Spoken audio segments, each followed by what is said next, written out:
আমাদের দেশে অধিকাংশ সময় দেখা যায় লোকজন শরিকানায় কোরবানি করেন।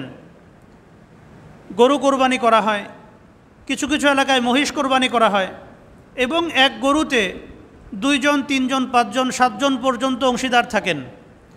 তো এই শরিকানায় কোরবানি করার ক্ষেত্রে প্রত্যেক শরিকের নিয়ত সহি হতে হবে, প্রত্যেক শরিকের অর্থ হালাল হতে হবে। শরিকানায় কোরবানি করার ক্ষেত্রে যদি কোনো একজন শরিকের নিয়ত খারাপ হয়, কোনো একজন শরিকের অর্থ যদি হারাম হয়, তাহলে সকলের কোরবানি নষ্ট হয়ে যাবে।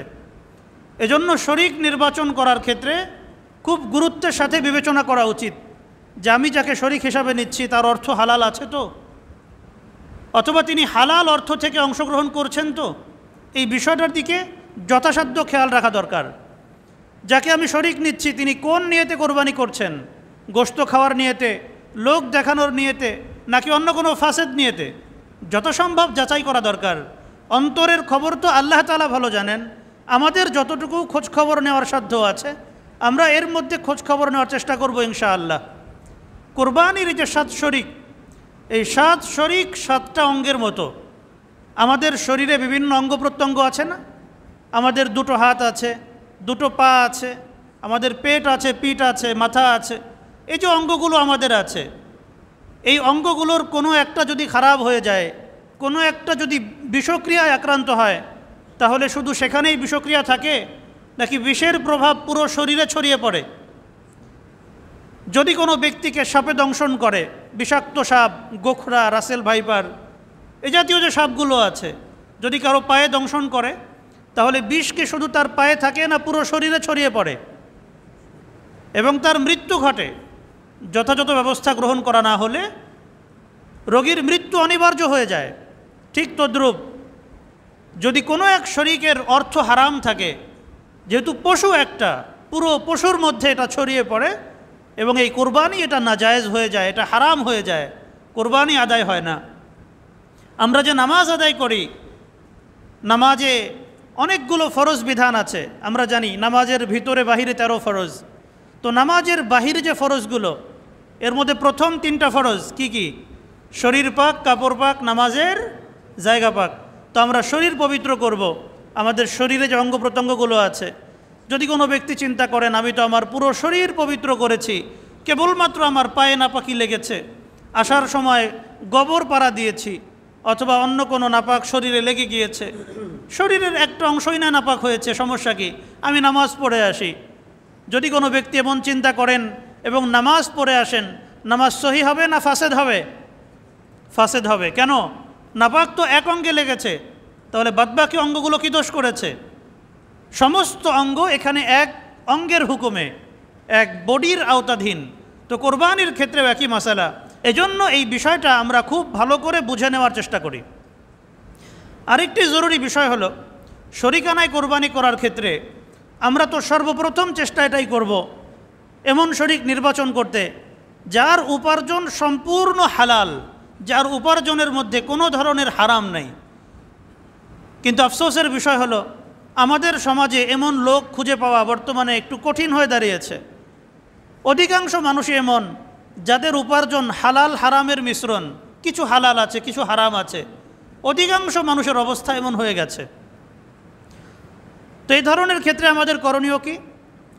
যাদের এ ধরনের সম্পদ আছে, অর্থাৎ হালাল হারাম মিক্স, তারা যদি হালাল থেকে অংশগ্রহণ করেন তাহলেও কোরবানি হালাল হবে, কোনো সমস্যা নেই। তবে যদি কোনো ব্যক্তি হারাম থেকে অংশগ্রহণ করেন অথবা তার টাকাটা হালাল হারাম মিশ্রিত হয়, ব্যাংক থেকে টাকা উঠিয়েছেন, কিছু তার হালাল টাকা রাখা ছিল এবং কিছু সুদ জমেছে, টোটাল একসাথে উঠিয়ে এনে তিনি কোরবানিতে অংশগ্রহণ করলেন, গরুর ক্ষেত্রে 1 ভাগ নিলেন, তাহলে তার টাকাটা হালাল হারাম মিশ্রিত। এ ধরনের ক্ষেত্রে সকলের কোরবানি বাতিল হয়ে যাবে। কিন্তু যাদের অর্থ হালাল হারাম মিশ্রিত আছে, তারা যদি শুধু হালাল থেকে কোরবানিতে অংশগ্রহণ করেন তাহলে কোনো সমস্যা নাই, তাহলে তাদের কোরবানি হালাল হয়ে যাবে, তাদের কোরবানি সহি হয়ে যাবে। 2 নম্বর মাসালা, শরিকে কোরবানি করার ক্ষেত্রে শরিক জোর বেজোর যে কোনো সংখ্যায় হতে পারে। আমাদের সমাজে অনেকে চিন্তা করেন যে শরিক বেজোর হওয়া উত্তম, 3 জন 5 জন বা 7 জন জোর শরিক হলে কোরবানি মাকরু হয়ে যাবে অথবা ফজিলত কম পাওয়া যাবে, এ ধরনের চিন্তা ইদানিং আমাদের সমাজের কিছু লোকজনকে করতে দেখা যাচ্ছে। অনেকে মাসালা জিজ্ঞাসা করছেন যে হুজুর আমাদের শরিক তো 4 জন হয়েছে, বেজোর হইলে তো উত্তম হইতো, আর একজন শরিক পাইতেছি না, কি করতে পারে? তো এই ধরনের চিন্তা সঠিক নয়। শরিক জোর বেজোর যে কোনোভাবেই নেওয়া যেতে পারে, কোনো অসুবিধা নেই। যদি এমন হয় যে 2 ভাই আছেন অথবা 4 ভাই আছেন, তারা একসাথে কোরবানি করছেন, কোনো সমস্যা নেই। 6 ভাই আছেন অথবা ভাই বোন মিলিয়ে মোট 6 অংশে কোরবানি করা হচ্ছে, কোনো সমস্যা নেই। বেজোর অংশে কোরবানি করলে ফজিলত বেশি হবে, এটা একটা ভুল চিন্তা। তবে এক্ষেত্রে একটা বিষয় খুব গুরুত্বের সাথে বিবেচনা করতে হবে। কোরবানি 7 শরিকে হচ্ছে, 7 অংশে হচ্ছে। এই যে 7 অংশে কোরবানি হচ্ছে কোনো সমস্যা নাই, কিন্তু যদি দেখা যায় কোনো এক অংশে একাধিক নিয়ত আছে, তাহলে সকলের কোরবানি ফাসেদ হয়ে যাবে।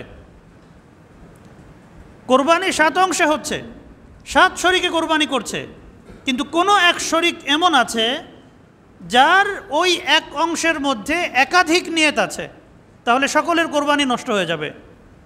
বিষয়টা কেমন? আজ সকালে এক ভাই আমাকে ফোন করেছেন যে ওস্তাদ, এক ভাই কোরবানিতে এক অংশ নিয়েছেন, তো ওই এক অংশে তিনি তার নিজের আকিকার নিয়ত করেছেন এবং তার ছেলের আকিকার নিয়ত করেছেন। তো ওই এক অংশের মধ্যে আকিকার ভাগ কয়টা হয়ে গেল? 2টো।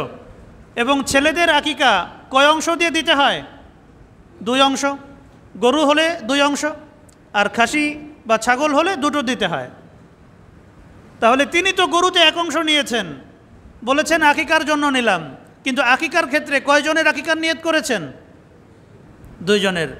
তাহলে কোরবানি সহি হবে? তার আকিকা সহি হবে? সহি হবে না। আমাদের সমাজে বর্তমানে জাহালাত বা অজ্ঞতা ভয়াবহ আকার ধারণ করেছে। এজন্য এই বিষয়টা আমরা খুব ভালো করে বোঝার চেষ্টা করি।